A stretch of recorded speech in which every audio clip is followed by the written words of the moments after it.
Boa noite, igreja. Eu quero cumprimentar vocês que estão na sua casa.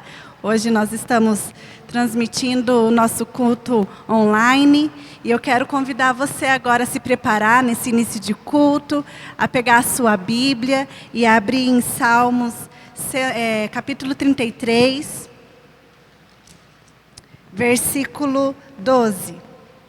Salmos, capítulo 33, versículo 12. A palavra de Deus diz assim, vocês podem me acompanhar nas suas casas. Como é feliz a nação que teme o Senhor como Deus, o povo que Ele escolheu para lhe pertencer. Dos céus olha o Senhor e vê toda a humanidade.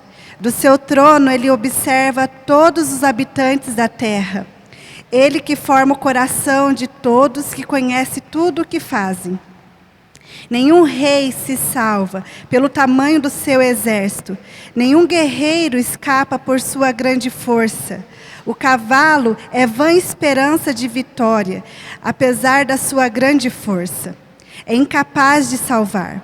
Mas o Senhor protege aqueles que o temem, aqueles que firmam a esperança no seu amor, para livrá-los da morte e garantir-lhes vida, mesmo em tempos de fome. Nossa esperança está no Senhor. Ele é o nosso auxílio e a nossa proteção. Nele se alegra o nosso coração, pois confiamos no seu santo nome. Esteja sobre nós o teu amor, Senhor, como está em ti a nossa esperança. Amém? Glória a Deus por essa palavra. Essa palavra diz que os olhos do Senhor, Ele percorre sobre toda a terra, sobre toda a humanidade.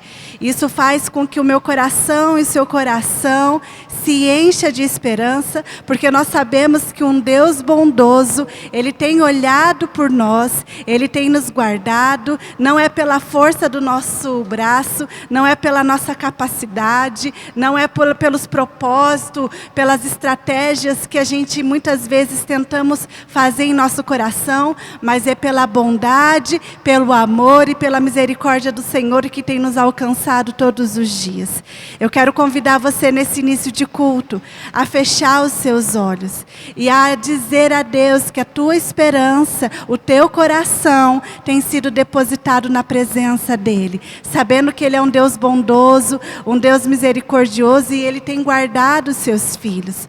Pai, nós estamos aqui diante da tua presença. Deus, assim como essa palavra, Deus, nos enche de esperança, sabendo que os teus olhos percorrem sobre toda a terra, toda a humanidade, Pai. Nós temos certeza nessa noite que o Senhor tem olhado para o teu povo, e não só olhado, mas o Senhor tem nos abençoado, o Senhor tem nos livrado, o Senhor tem feito com que os teus filhos sejam renovados dia após dia. Deus, a minha oração é para que homens e mulheres, famílias, possam receber o teu amor nessa noite, que eles sejam invadidos pela tua presença, que eles possam ter a certeza que o Senhor tem cuidado de tudo e de toda a situação. O Senhor tem o controle de todas as coisas, mas a tua palavra diz que são para aquelas pessoas cujo Senhor é o Senhor das nossas casas, das nossas vidas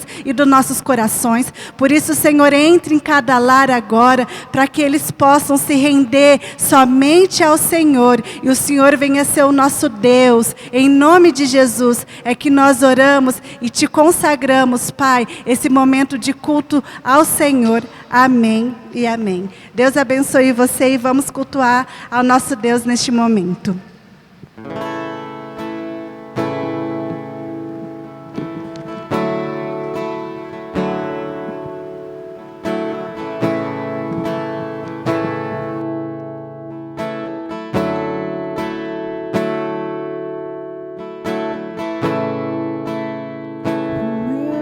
Já se foi,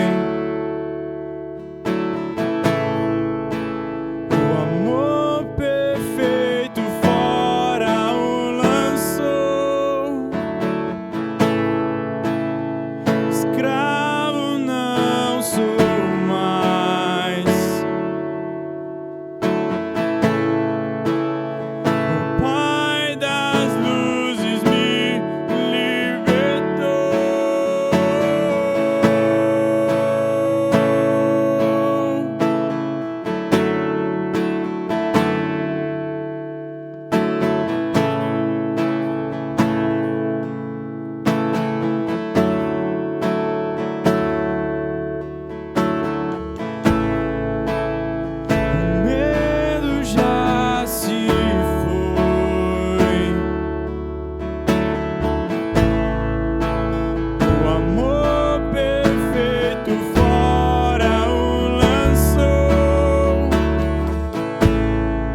co-herdeiro com Jesus Cristo. Tenho uma grande família, batizados no teu Espírito. Fui adotado como filho, sou co-herdeiro com Jesus Cristo. Tenho uma grande família, batizados no teu Espírito. Fui adotado como filho, sou co-herdeiro com Jesus Cristo. Tenho uma grande família, batizados no teu Espírito. Fui adotado como filho, sou co-herdeiro com Jesus Cristo. Tenho uma grande família, batizados no teu Espírito. Clamamos Abba, Pai. Clamamos Abba, Pai. Nós somos seus,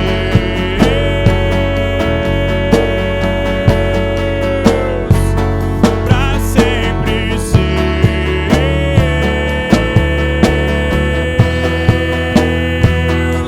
Clamamos Abba, Pai. Clamamos Abba, Pai.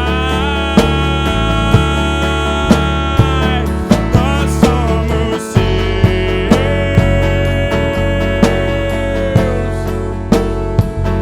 pra sempre seus.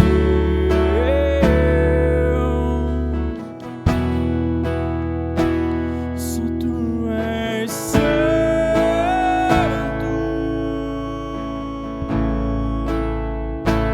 só tu és santo.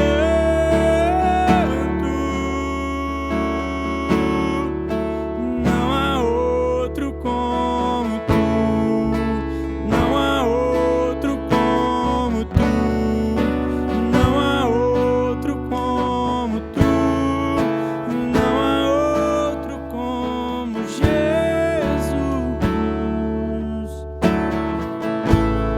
Tudo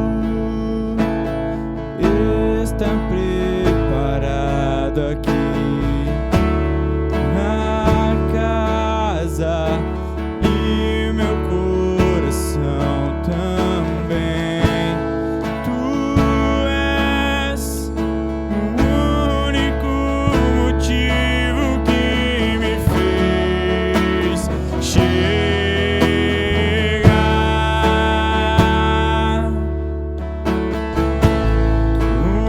Os filhos já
Deus, nós te exaltamos.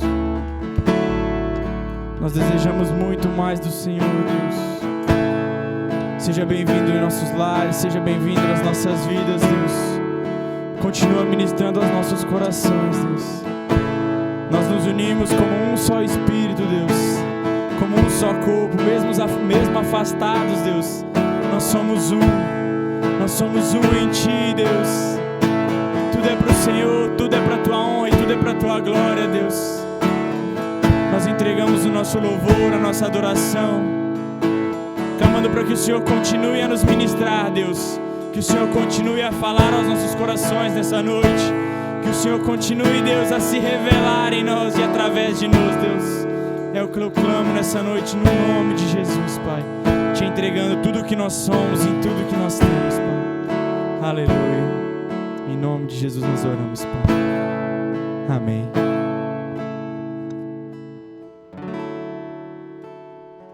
Graças a Deus. Boa noite a todos. É uma alegria para nós, nessa noite, estarmos reunidos diante do Senhor, cada um no seu lar, na sua casa, mas com um propósito muito poderoso, que é adorar o nosso Deus, render a Ele o nosso culto, a nossa adoração. Eu quero ler com você nessa noite o texto que está em 2 Coríntios 9, versículos 6, 7 e 8.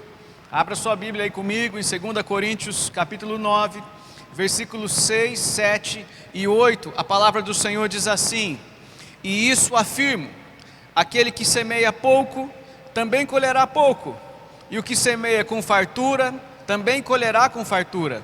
Cada um contribua segundo tiver proposto no coração, não com tristeza ou por necessidade, porque Deus ama quem dá com alegria. Deus pode tornar abundante em vocês toda a graça, a fim de que, tendo sempre em tudo ampla suficiência, vocês sejam abundantes em toda boa obra. Olha que promessa maravilhosa, uma promessa de vida abundante. Eu e você recebemos do Senhor a promessa de vivermos uma vida abundante em tudo, em toda boa obra. Há um desejo no coração de Deus de que a sua vida avance, de que a sua vida seja transformada, de que a sua vida, querido, seja tão poderosa que abençoe outras vidas, que abençoe outras pessoas. A verdade é que quando Deus olhou para nós, Ele olhou para nós não apenas como homens e mulheres exclusivos, mas como aqueles que poderiam ir além. E um dos desejos do coração do Senhor é que a nossa vida seja sim uma vida transbordante, uma vida que vá além dos limites, além da borda, uma vida que ao pensar em outros possa ser sempre uma vida de multiplicação. Esse texto que lemos, ele fala a respeito da semeadura, e a Bíblia nos lembra o quão importante é que eu e você jamais venhamos a reter a nossa mão. Pelo contrário, talvez você pense: pastor, esse é um tempo de tanta escassez, um tempo tão difícil. É verdade, para todos, para todas as pessoas, sem exceção, mas a Bíblia nos lembra que é exatamente em tempos assim, que eu e você não podemos deixar de plantar as nossas sementes, de que eu e você não podemos deixar de honrar o nosso Deus, nós não podemos abrir mão da nossa fidelidade a Ele. Nessa noite eu quero desafiá-lo, ao tomar os seus dízimos e ofertas, ao separar o seu melhor para o Senhor nessa semana, nesse tempo, você o faça com muita alegria, de todo o coração, porque essa é uma maneira de adorarmos a Deus, de honrarmos a Ele. E a Bíblia diz que é quando nós decidimos viver nesse nível, que Ele torna eu e você um filho, uma filha abundante em toda boa obra. É isso que o versículo 8 diz, que quando nós semeamos no reino, semeamos na casa do Senhor, semeamos do próprio Deus, com muita alegria, então Ele nos faz transbordar. E eu quero declarar essa verdade sobre você. Feche os seus olhos agora. Nós vamos consagrar os nossos dízimos, as nossas ofertas. Pai amado, eu te agradeço, porque o Senhor continua sendo bom, a tua fidelidade e o teu amor não tem fim. Eu te agradeço porque a cada manhã a fidelidade do Senhor, as suas misericórdias, a sua bondade, o seu grande amor são renovados sobre nós. Nessa noite nós te pedimos, Deus, renova o nosso coração, a nossa mente, a nossa disposição em sermos abençoadores. Renova sobre nós essa unção de generosidade para que a obra do Senhor, para que o reino do Senhor aqui nessa terra continue avançando, crescendo, expandindo todos os dias, em nome de Jesus. Amém. Eu quero lembrar você, querido, que você pode fazer a sua oferta de diversas maneiras.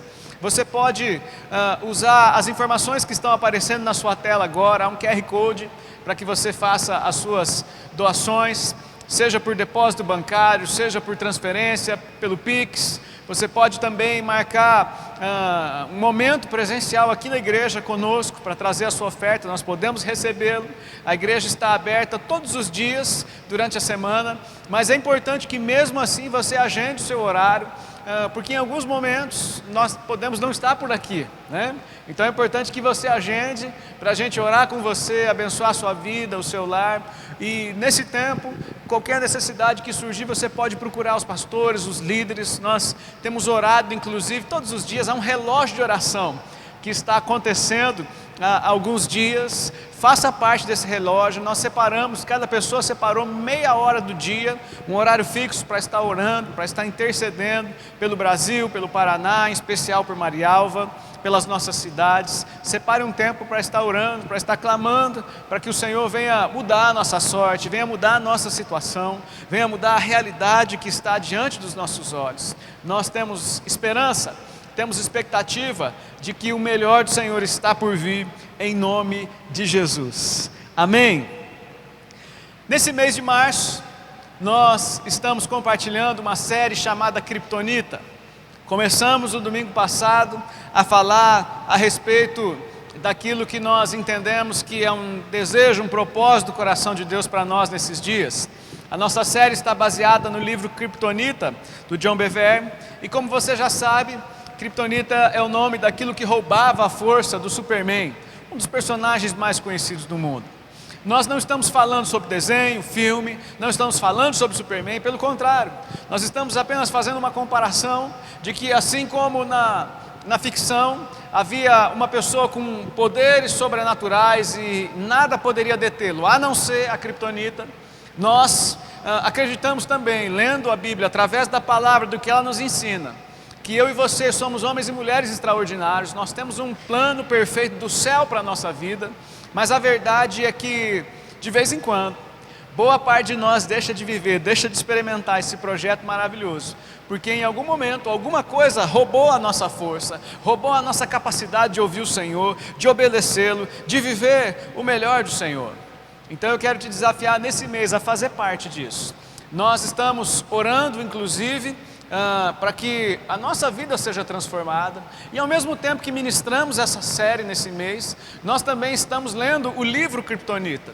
O livro Kryptonita é um livro de 28 capítulos, dividido em 4 partes de 7 capítulos. Então, em um mês nós vamos ler esse livro juntos, nós já estamos lendo, nós estamos inclusive encerrando a segunda parte, a primeira metade do livro já chegou ao fim. Amanhã, na segunda-feira, nós iniciamos a terceira parte ou a segunda metade. Se de repente você ainda não começou, querido, está em tempo, você pode pegar o seu livro, inclusive esse livro também está digitalizado, você pode ler ele pelas plataformas digitais, mas faça parte conosco. Há um grupo no WhatsApp, um grupo de leitura desse livro, onde nós compartilhamos as nossas impressões, aquilo que temos aprendido com o Senhor.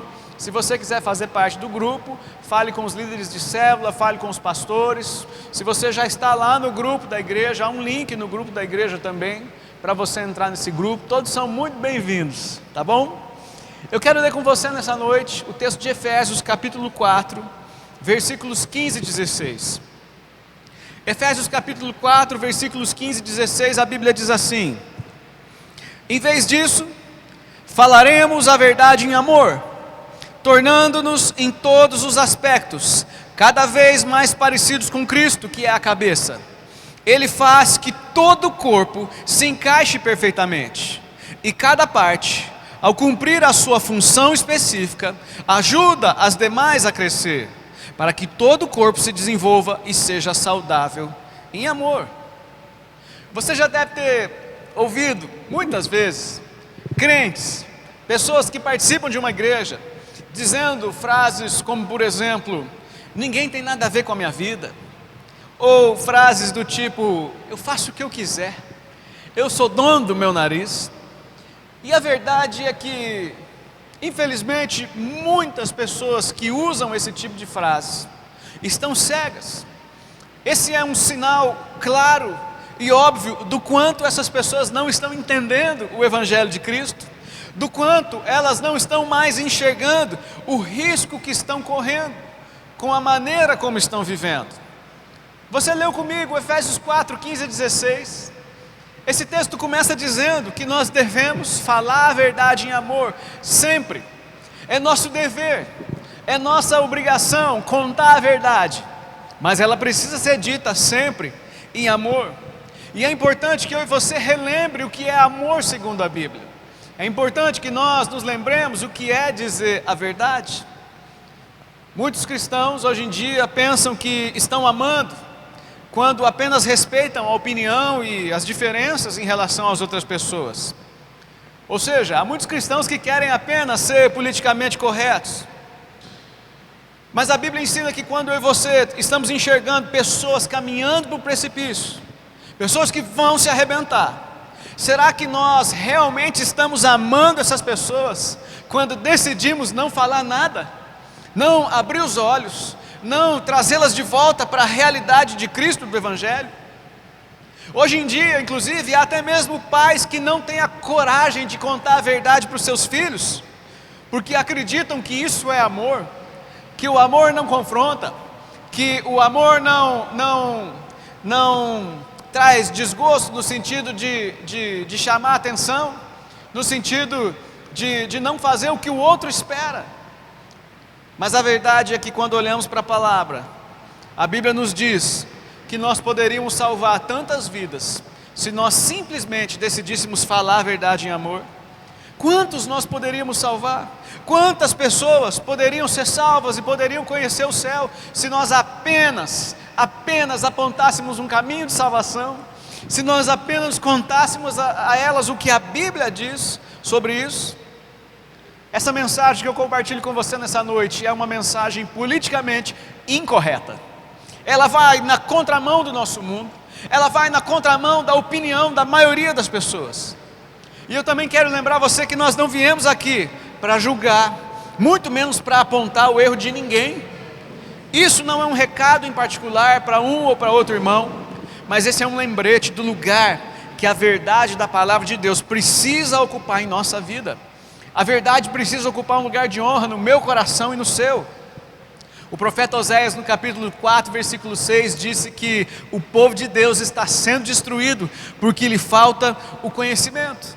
As pessoas estão sofrendo, estão fracas e doentes, estão morrendo espiritualmente porque deixaram de conhecer a verdade que eu e você fomos chamados para compartilhar em amor todos os dias. Se nós queremos mesmo conhecer a Jesus, se eu e você queremos tanto amar Jesus, se nós queremos viver Jesus em todo o tempo, essa série de mensagens é realmente necessária para nós. Eu e você precisamos levar aquilo que temos recebido nesse mês muito a sério. O próprio Jesus, em João 14, versículo 23, disse que aquele que ama Jesus guarda os seus mandamentos. Você ama Jesus? Se há alguém com você aí, pergunte para essa pessoa nessa noite, pergunte para a sua família: vocês amam a Jesus? Nós de fato amamos a Jesus? Então, nós precisamos guardar os seus mandamentos, nós precisamos falar a verdade em amor.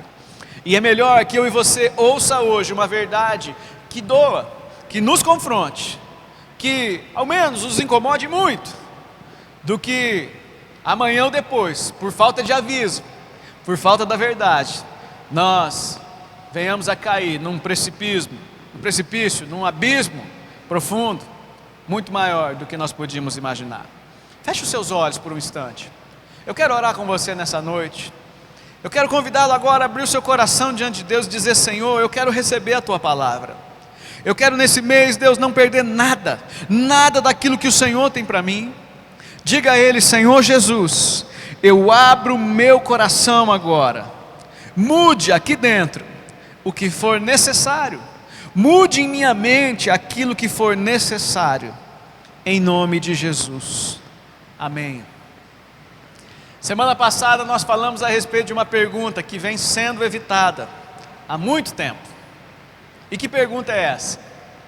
A pergunta é a seguinte: já que eu e você somos filhos de Deus, e é claro, a maioria dos filhos são iguais a seus pais, E se somos filhos de um Deus tão incrível, extraordinário e superpoderoso, e se todos nós, participantes da natureza divina, quando nós nos convertemos, nós que nascemos de novo, ou seja, o que Deus é, eu e você somos nesse mundo, já então que nós somos filhos desse Deus, nós não deveríamos ter também uma vida tão extraordinária? Se somos mesmos os herdeiros de Deus aqui nessa terra, nós não deveríamos estar vivendo a vida mais maravilhosa de todos os tempos? Nós não deveríamos estar enxergando o caminho com clareza? Nós já não deveríamos ter forças suficientes para vencermos, entende? Vencermos as lutas do nosso dia a dia? Nós já não deveríamos ser muito mais fortes e ativos no reino? Se nós somos os filhos e as filhas de Deus e temos o Senhor em nós, nós já não deveríamos viver e andar como super-homens, com superpoderes sobrenaturais nessa terra, fazendo sinais, milagres, maravilhas e prodígios? A Bíblia diz que todos nós podemos fazer sim coisas extraordinárias, todos nós temos o poder necessário para mudar o mundo.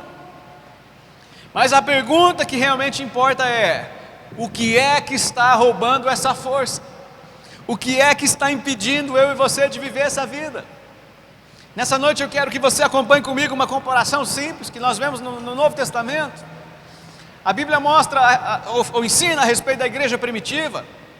Você leu no domingo passado o texto de 1 Coríntios 11, 1 Coríntios 5, 1 Coríntios 6, lemos vários textos em 1 Coríntios, falando sobre a igreja de Corinto. A igreja de Corinto é um ótimo exemplo para nós entendermos a mensagem nessa noite. A Bíblia fala que essa era uma igreja com muitos dons. Havia pessoas capacitadas por Deus naquele lugar. Era uma igreja exemplar. Mas, ao mesmo tempo, a Bíblia diz que mesmo assim, havia muitos crentes fracos e doentes naquela igreja. E a Bíblia também diz o motivo. Havia dentro daquela igreja imoralidade, calúnias, confusão e muito mais confusão.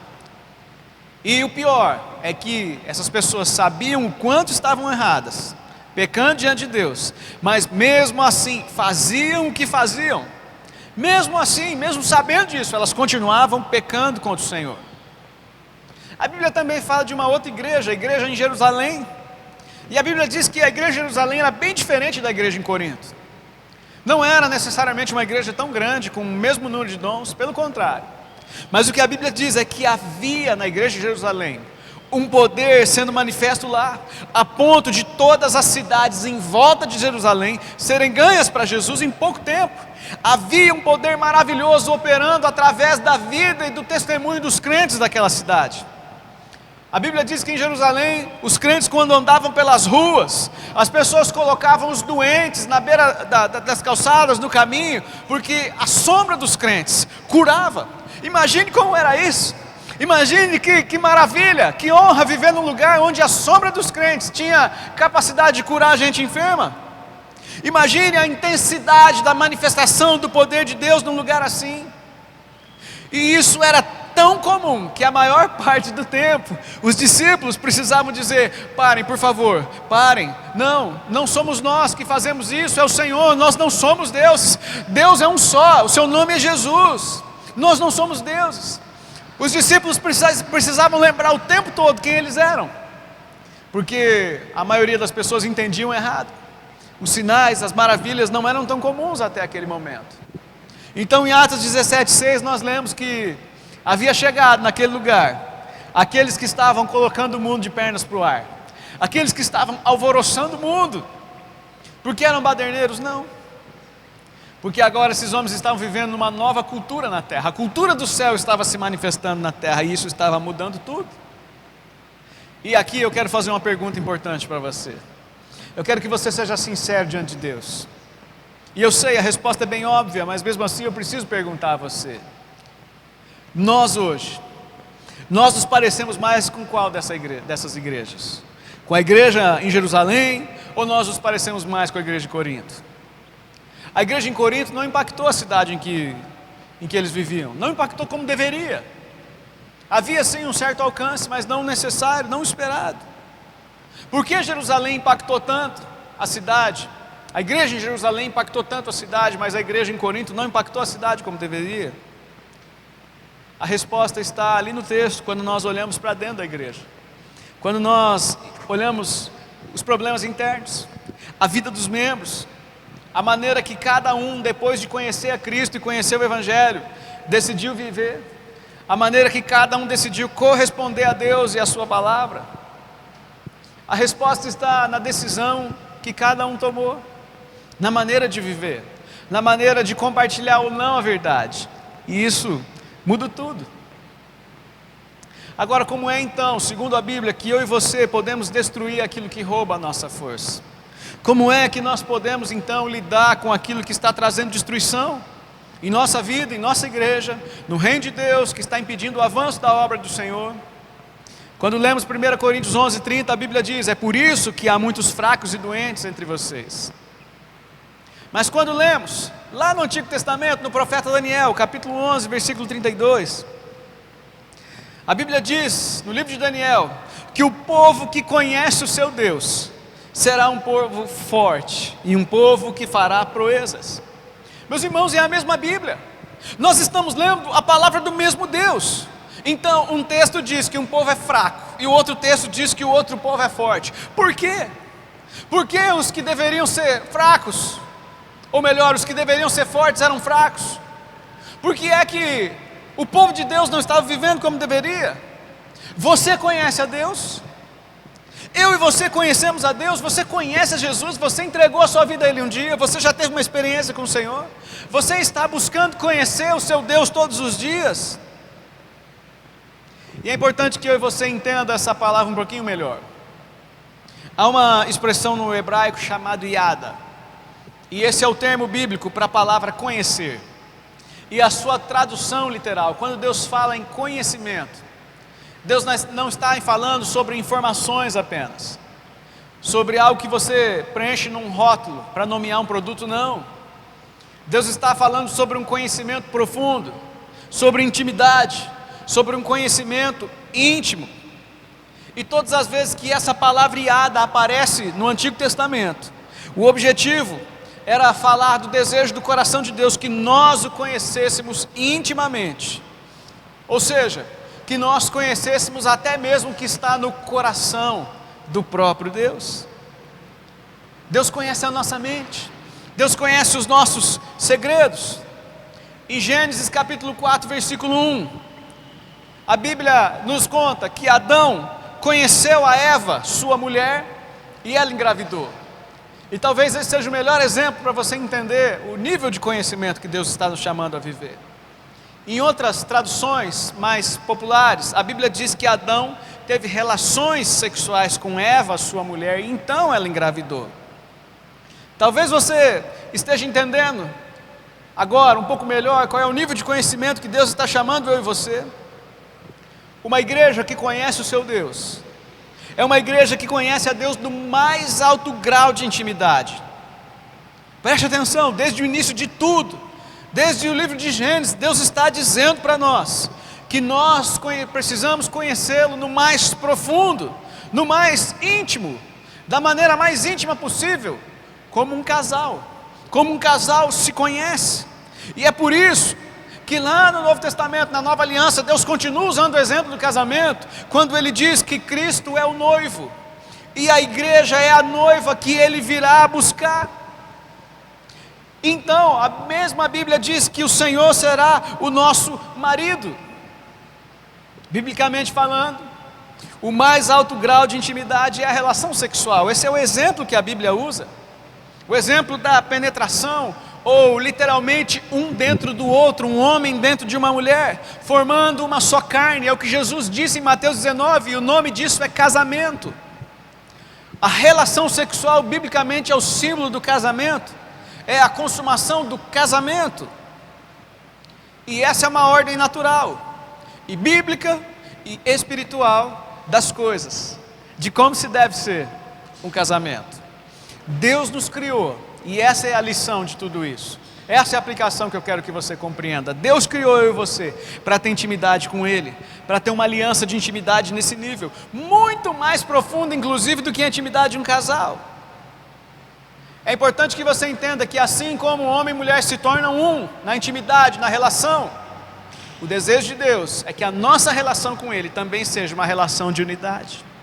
Ele deseja que eu e você, nós nos tornemos um com Ele. Entenda uma coisa, Deus não quer apenas um relacionamento com você. Deus, Ele quer um casamento, amém? Não é um relacionamento qualquer, é um casamento, é uma aliança. No ano passado, ano de 2020, foi para nós um ano de transbordar. Nós recebemos uma palavra maravilhosa do Senhor. O nosso texto base era o texto de Isaías 54, versículos 2 e 3. Mas olha só o que ele diz nos versículos seguintes. No versículo 5 de Isaías 54, o próprio Deus diz assim: o seu Criador é o seu marido. Olha só como é que Deus se apresenta para nós em sua palavra. Ele diz: eu sou o Criador de vocês, e eu serei o marido de vocês, a minha igreja, a minha noiva. O apóstolo Paulo em Efésios 5, versículo 31 e 32 diz assim: por essa razão, o homem deixará pai e mãe e se unirá à sua mulher, e os dois se tornarão uma só carne. Preste atenção no que Paulo diz agora. Este é um mistério profundo. Refiro-me, porém, a Cristo e a igreja. Preste atenção no que Paulo faz. Não é falar sobre o casamento. Ele está falando sobre Cristo e a igreja. O casamento é só um exemplo. Sabe o que Paulo está dizendo? Paulo está nos ensinando biblicamente qual é o objetivo, o propósito do casamento. Para Jesus, para Paulo, para a Bíblia, o casamento não é só arrumar alguém que lave as suas roupas, ou alguém que pague as suas contas, alguém que faça comida. Mais do que isso, preste atenção, o casamento foi criado para ser um lugar de intimidade, um lugar de provisão, um lugar de felicidade, um lugar de proteção e cuidado mútuos. A igreja é a noiva de Cristo, e o que a Bíblia está dizendo é que o nosso Senhor, o nosso noivo, Ele virá para buscar a sua igreja, e Ele virá também para tirar toda a nossa roupa suja e nos vestir com vestes brancas, com uma roupa limpa, santa, porque essa é a roupa da noiva. A noiva se casa de branco porque esse é o sinal da pureza, da santidade, da exclusividade. O casamento, da maneira mais simples então, é nada mais nada menos do que a ilustração bíblica, do que Cristo e a igreja, que a sua noiva são. É isso. Por isso Ele instituiu o casamento. O casamento foi criado para isso, meu irmão, minha irmã. O casamento fala sobre o amor e a atenção que eu e você precisamos ter em relação a Deus. E há milhares de lições que eu e você precisamos continuar aprendendo com o casamento. Você já deve ter ouvido milhares de pessoas casadas dizer: mas o meu amor está diminuindo, eu já não amo mais o meu marido ou minha mulher como eu amava antes, o brilho está sendo perdido, o meu cônjuge já não me dá mais atenção como no início. Quando nós éramos mais jovens, era tudo tão melhor, era tudo tão mais animado, a gente fazia tantas coisas legais, mas depois a gente começou a envelhecer, vieram os filhos, as contas, os problemas, as lutas, as dores, e chega de besteira. Chega de frases miseráveis, furadas, porque o amor se cultiva, o amor se constrói. O casamento é um presente de Deus, e o casamento é a melhor ilustração para você entender que a sua aliança com Deus precisa ser cuidada, precisa ser trabalhada, precisa ser limpa, precisa ser cultivada diariamente. Você precisa entender o que a Bíblia está dizendo para você a respeito disso. É por isso que a vida com Deus é comparada à aliança matrimonial.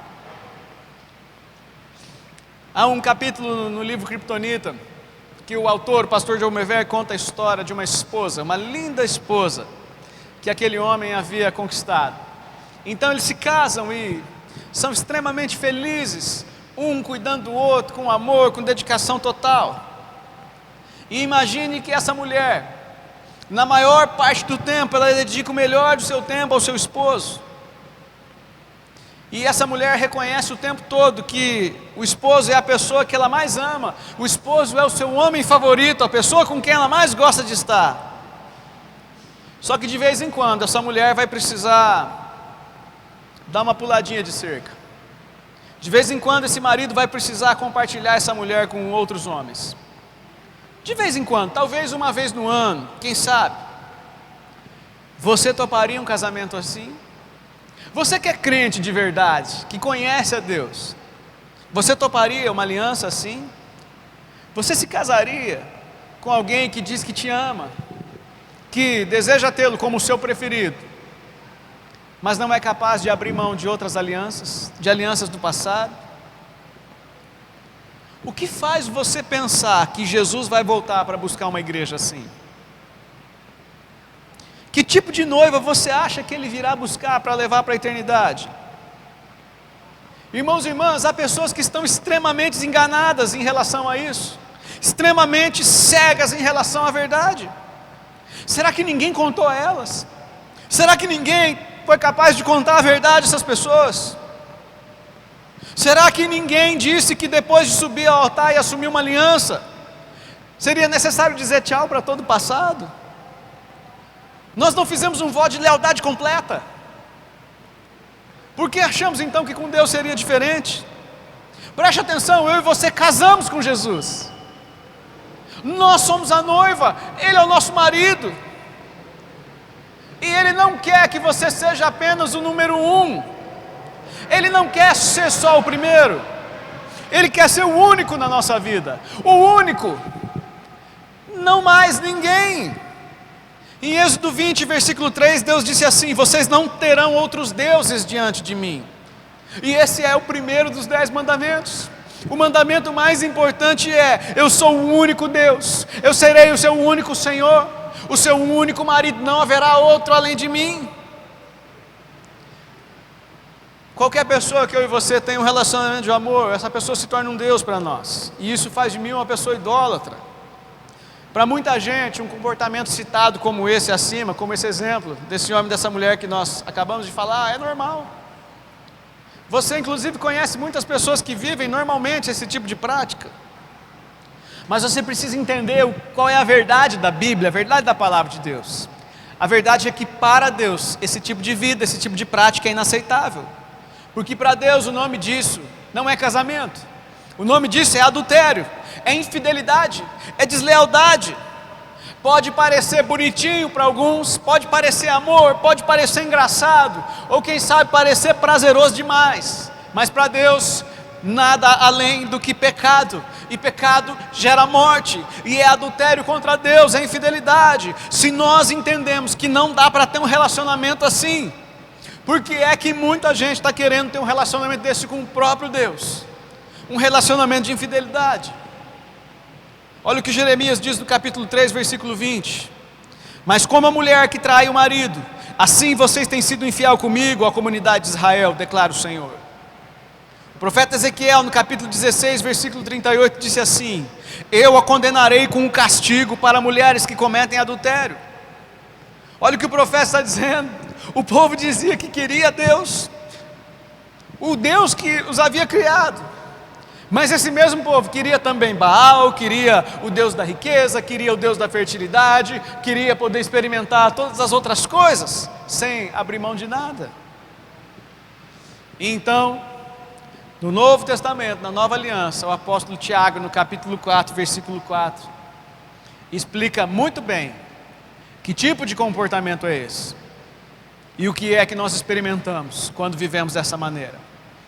Tiago diz assim: adúlteros, vocês não sabem que a amizade com o mundo é inimizade contra Deus? Quem quer ser amigo do mundo, faz-se inimigo de Deus. Um cristão, querido, que tem a sua lealdade dividida, não é só um adúltero, é mais do que isso, é um inimigo de Deus. Preste atenção. Olhe para dentro de si, do seu coração, dos seus pensamentos. Há muitos crentes hoje em dia abandonando seu relacionamento com Deus, porque estão tendo dificuldades de entender aquilo que é óbvio, de viver o básico da fé, o mínimo que Ele, o Senhor, exige de nós. E é interessante que essas são as mesmas pessoas que dizem: eu sei o que eu quero, e o que eu quero é melhor para mim. E são essas mesmas pessoas que hoje em dia estão abrindo mão de receber as bênçãos das quais Deus encheu as suas mãos para nos dar. Todos os dias, eu e você vamos enfrentar muitas coisas, muita coisa vai tentar tirar eu e você do caminho, desse relacionamento com Deus. E eu quero lembrá-lo, quero que você compreenda nessa noite, que não existe nada de bom fora de Deus. Se a sua família está aí com você agora, diga isso para sua mulher, para o seu marido, diga isso para os seus filhos, para os seus pais, diga isso para os seus amigos. Não existe nada de bom fora do Senhor, fora de Deus não há nada de bom. Por mais bonito que seja, por mais atraente que seja, por melhor que isso pareça, ao final isso não será nada bom para você. O homem mais sábio da terra depois de Jesus disse em Provérbios 14:12: há caminho que parece certo ao homem, mas ao final conduz à morte. Cuidado com os métodos sedutores que têm cercado você. Querido, preste atenção, qual é o único motivo, a única força, a única maneira de você se manter casado e feliz? É a certidão de casamento? Você que é casado aí, você é homem que é casado com uma mulher, você é mulher que é casada com um homem, e essas são as únicas formas de casamento diante de Deus. São os bens de vocês que mantêm o casal unido? Quantos corretores estão aí vendendo apartamentos para dividir, não é mesmo? De tanta gente que está se divorciando hoje. Ou será que a gente ainda acha que são os filhos que mantêm um casamento em pé? Mentira. Só o amor faz isso. Só o amor tem esse poder. E o amor é uma escolha. O amor é uma decisão. O amor é um posicionamento. Não tem a ver com sentimento. Você não vai sentir ter que lidar com coisas ruins. Você vai ter que escolher. O amor é isso. E é por isso que Paulo, em 2 Coríntios 12:21, escreve, mais uma vez, na sua segunda carta à igreja de Corinto, ele diz assim: eu receio que ao visitá-los outra vez, o meu Deus me humilhe diante de vocês, e eu me lamente por causa de muitos que pecaram anteriormente, e não se arrependeram da impureza, da imoralidade sexual, e da libertinagem que praticavam. Uma outra versão diz assim, muitos de vocês ainda não deixaram seus pecados antigos, ainda não se arrependeram. Olha o que Paulo está dizendo, irmãos e irmãs, a igreja sempre vai estar cheia de crentes, a igreja sempre vai estar cheia de pessoas, mas na igreja de Cristo vai haver crentes que de fato são só de Jesus, e infelizmente vai haver crentes que têm outros relacionamentos que ainda não abandonaram. Querido, Deus deseja ser o número 1, e mais do que isso, Ele quer ser o único. Ele não quer ser só o número 1 na sua vida, Ele quer ser o único. Ele é um Deus exclusivo, Ele não divide a sua glória com ninguém. Se Deus não muda, qual é a opção que eu e você temos? Há muita coisa contrária ao que a Bíblia e a lei já permite, inclusive. E aí, você vai mudar por isso? Você vai deixar de viver e andar como um filho de Deus porque a lei permite? Você vai começar a fazer coisas erradas porque então todo mundo agora faz, inclusive alguns irmãos e irmãs da igreja? Você vai mudar o padrão da sua vida, vai deixar de olhar para Jesus para olhar para o erro dos outros? Nós precisamos de uma vez por todas identificar qual é a criptonita em nossa vida. Quais são essas coisas que estão roubando a nossa força, a nossa capacidade de ser aquilo que Deus deseja. E é claro que para entender o que é a criptonita, você precisa entender o que é adultério diante de Deus. No Antigo Testamento, a Bíblia nos mostra que todas as vezes que a nação de Israel pecava contra Deus, se afastava do Senhor, a nação inteira ficava fraca. E então os inimigos vinham e matavam, roubavam tudo, e todas as vezes que a Bíblia conta isso, nós, ao prestarmos atenção no texto, nós percebemos que sempre o pecado de Israel estava ligado à idolatria, sempre, o tempo todo, eles adoravam outro Deus, e então Deus dizia assim: eu não vou abençoar uma esposa adúltera, pode ir com seus outros maridos aí. Você quer sofrer? Pode ir embora. Eu não quero alguém que deseje me dividir. Eu quero exclusividade. É assim que Deus dizia. Então Israel ia embora com seus deuses. E um tempo depois, Israel sofria muito. E então voltavam para Deus. E a história toda era assim. Há um ciclo de repetições. Basta ler o livro de Juízes e você vai perceber como esse ciclo de pecado se repetia continuamente. Hoje os crentes preferem ser amigos do mundo e inimigos de Deus. Eles preferem ser chamados de adúlteros pelo próprio Jesus e continuar praticando adultério. A idolatria hoje é a mesma do passado. As pessoas se afastam de Deus pelo mesmo motivo, por causa de um ídolo. E nós também nos afastamos de Deus ainda hoje por causa de ídolos. Agora veja bem, não tem a ver com imagens, não tem a ver com um altar cheio de santo. Não é dessa idolatria que nós estamos falando. Até porque os crentes não fazem isso. Mas nós temos um outro tipo de idolatria. É a rebeldia, a idolatria da arrogância, a cobiça, o desejo de se satisfazer, de ter status, de ter prazer com aceitação, com agradar os nossos amigos, com lucro, com fama, com reputação, com poder, com luxúria e muitas outras coisas que no final elas são movidas por uma autocobiça do tipo: eu quero ter, eu preciso muito ter isso, eu não abro mão de ter isso, é bom para mim.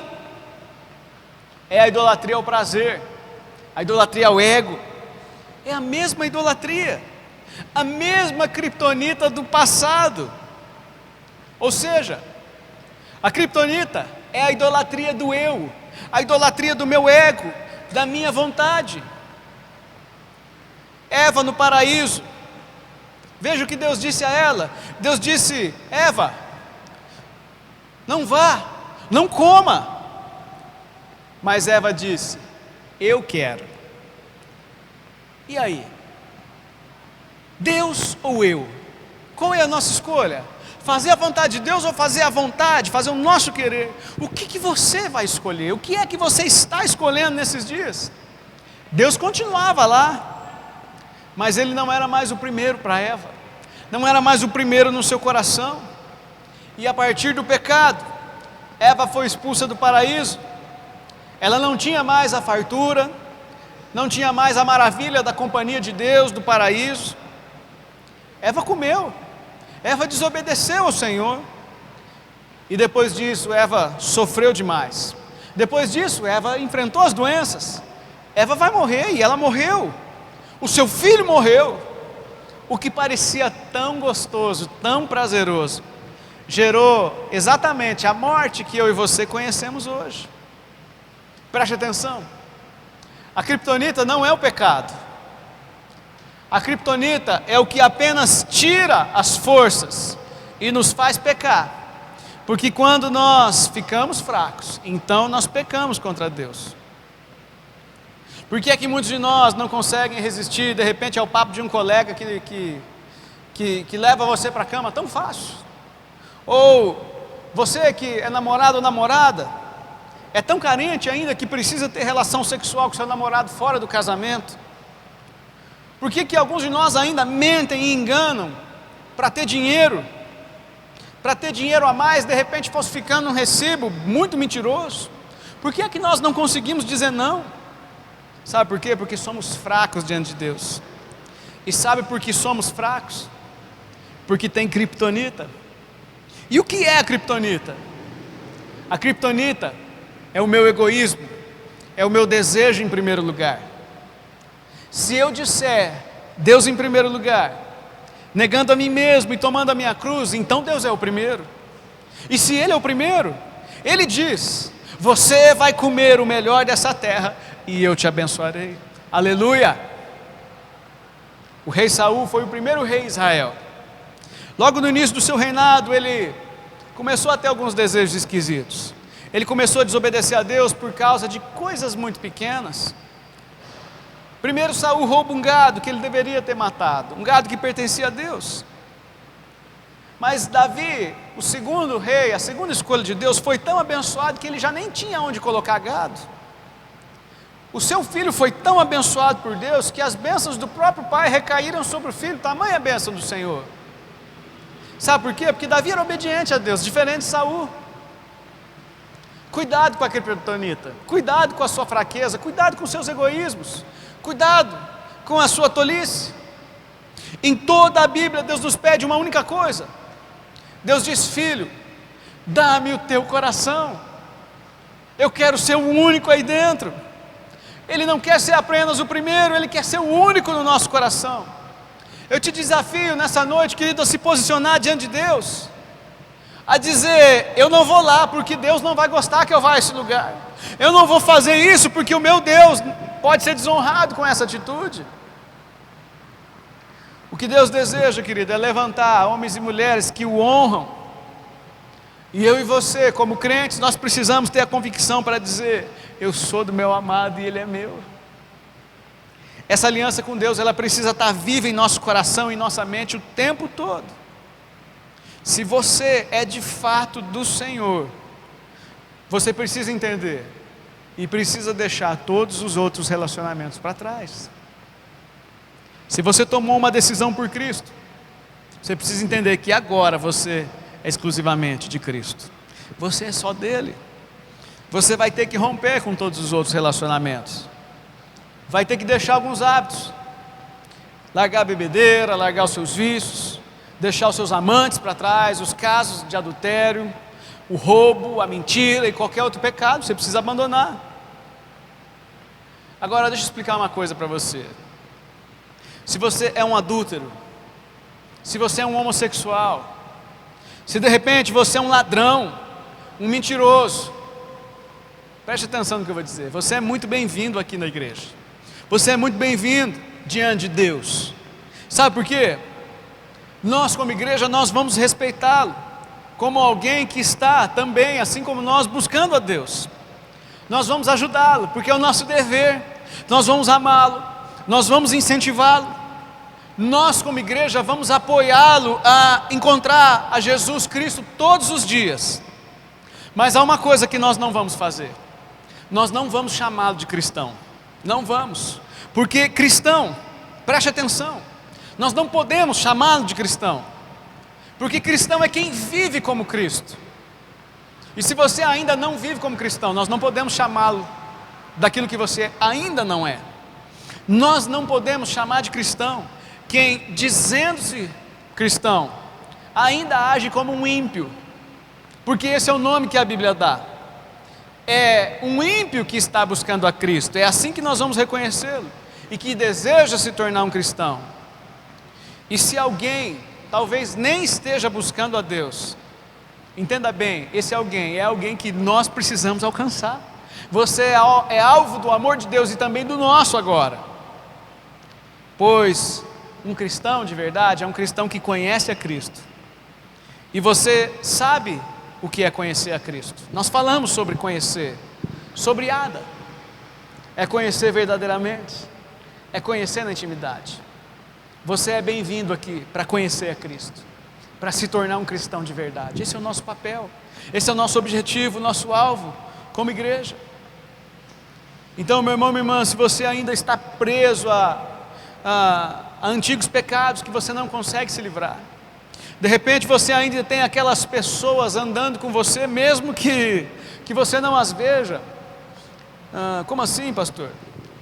Aquele tipo de gente que aonde você vai, com quem você for, essas pessoas ainda estão te influenciando, mesmo que não estejam fisicamente presentes. E se você ainda tem usado desculpas do tipo: a graça me perdoa, a graça cobre os meus pecados, Deus não é assim, Deus não vai me castigar, Deus me ama, Deus é amor. Eu quero lembrar a você que o mesmo Deus de amor, Ele registrou em sua palavra algumas verdades que não estão acima da verdade da sua palavra. Em Apocalipse 22:15, o último capítulo da Bíblia, o Senhor fala a respeito de uma placa que você vai encontrar lá na porta do céu, se você for para lá um dia. E nessa placa vai estar escrito assim: fora daqui ficam os cães, os feiticeiros, os impuros, os assassinos, os idólatras e todo aquele que ama e pratica a mentira. O apóstolo Paulo disse algo muito parecido em 1 Coríntios 6, de 9 a 12. Paulo disse assim: vocês não sabem que os perversos não herdarão o reino de Deus? Não se deixem enganar, porque o mundo está cheio de engano hoje, não é mesmo?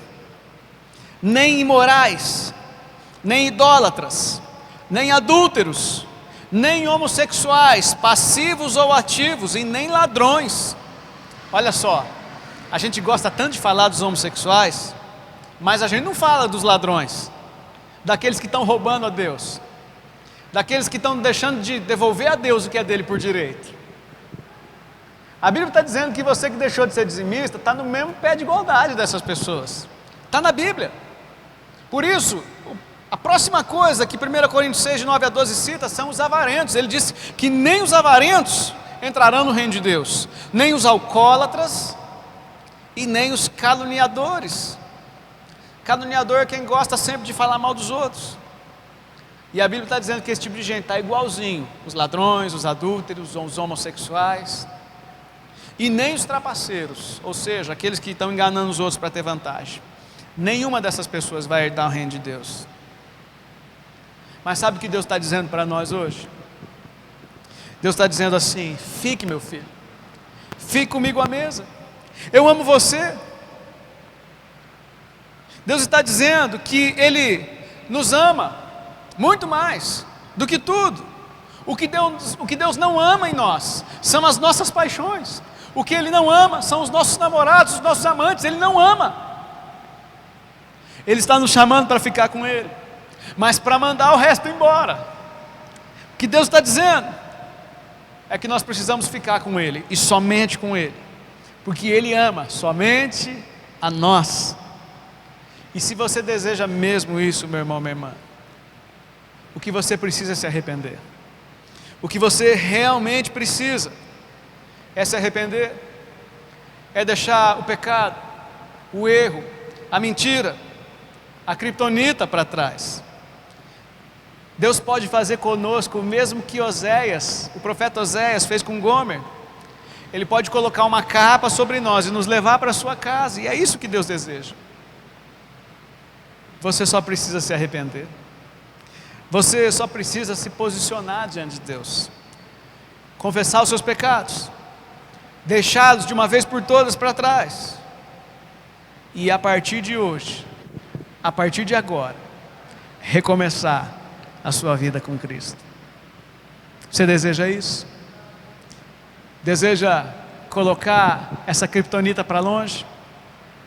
Deseja se fortalecer no Senhor, para viver o melhor dele, para não mais ser conhecido como um adúltero, um idólatra, um pecador, mas como um filho, uma filha que o nosso Deus ama acima de tudo? Feche os seus olhos em nome de Jesus. Eu quero orar com você agora. Eu quero ajudá-lo, quero guiá-lo nesse tempo de oração. Quero guiá-lo agora a um tempo de renovação, um tempo de acerto, de recomeço com Deus. Se de repente é o pecado que está separando você de viver o melhor do Senhor, se de repente boa parte daquilo que falamos, você em algum ponto se identifica, e algumas dessas coisas têm atrapalhado a sua vida, o caminho é simples. Diga: Senhor, eu me arrependo. Senhor, eu não quero mais isso para a minha vida, eu quero abrir mão desses erros. Eu quero nessa noite deixar tudo isso para trás. Eu quero deixar no passado aquilo que não me serve mais. Eu quero deixar no passado aquilo que não é para mim. Eu quero, Jesus, nessa noite, recomeçar contigo. Pai amado, em nome de Jesus, eu quero apresentar a vida dos meus irmãos e irmãs, aonde estão agora. Nós te convidamos nessa noite, vem Espírito Santo. A tua palavra diz que é o Senhor quem nos convence de todo pecado, da justiça e do juízo de Deus. Convença-nos agora de tudo aquilo que precisamos abrir mão, de todos os lugares e áreas em nossa vida que nós precisamos de um posicionamento. Senhor, traga agora em nossa memória os pecados que precisamos confessar e abandonar, os pecados que precisamos lançar no teu altar, para que o Senhor os perdoe e os esqueça de uma vez por todas. Ajuda-nos a deixar a velha vida para trás. E nos fortaleça agora para um novo começo, para um recomeço contigo. Nós abençoamos a tua igreja, abençoamos o teu povo, abençoamos cada família. Oramos, Deus, para que nesse mês as janelas do céu se abram de uma forma poderosa, a fim de que haja uma limpeza sobrenatural na mente, no coração, nos lares do teu povo. Que a tua igreja seja fortalecida, sim, no Senhor e na força do teu poder. Venha nos vestir nessa noite com toda a armadura de Deus. Venha nos vestir com vestes brancas, vestes limpas, para que nós sejamos encontrados como a noiva do Senhor, sem ruga, sem mácula, pronta para glorificar o nosso Senhor, o nosso marido, o nosso Salvador. Nós te amamos, Deus. Nós declaramos essa verdade nessa noite, em nome de Jesus. Amém. Graças a Deus. Meu irmão, minha irmã, eu espero que nessa semana você tenha uma semana maravilhosa e abençoada. Nós estamos passando por um tempo diferente, é verdade, em todos os níveis. E em razão disso, amanhã, dia 15 de março de 2021, nós vamos iniciar 14 dias de jejum e oração pelo Brasil. Eu quero desafiar você a fazer parte disso. Nessas 2 semanas, nesses 14 dias, nós vamos orar, primeiro, pela regressão dessa pandemia. Nós vamos clamar ao Senhor para que venha trazer cura, restauração, venha trazer solução para esse mal que o mundo está vivendo. Venha conosco nesse tempo de oração, de intercessão. É um clamor pela intervenção do nosso Deus em todo o mundo, em especial nessa nação, na nossa cidade, no nosso estado. Todas as igrejas ao redor do mundo estão sendo mobilizadas para fazer parte desse jejum, desse tempo de oração. E eu quero convidar você, fique atento, escolha um período para orar, para jejuar. Durante 14 dias ininterruptos nós faremos isso como igreja. Participe conosco, não fique de fora, em nome de Jesus. Os nossos demais avisos, os recados serão compartilhados nas redes sociais. Nos acompanhe no Facebook, no Instagram, no nosso canal do YouTube. As outras mensagens estão sendo postadas lá. Ore conosco durante a semana. Nós também estamos aqui na igreja, disponíveis para servi-lo, para abençoá-lo. Participe das nossas células. As nossas células estão acontecendo online durante a semana. Se você ainda não participa de uma célula, mande uma mensagem para nós através das redes sociais, e nós teremos o maior prazer em respondê-lo, em ajudá-lo e encaminhá-lo para fazer parte de algum grupo, em nome de Jesus. Querido, que Deus te abençoe, que você tenha uma semana abençoada, maravilhosa, na presença do nosso Deus. Um grande abraço e até a próxima.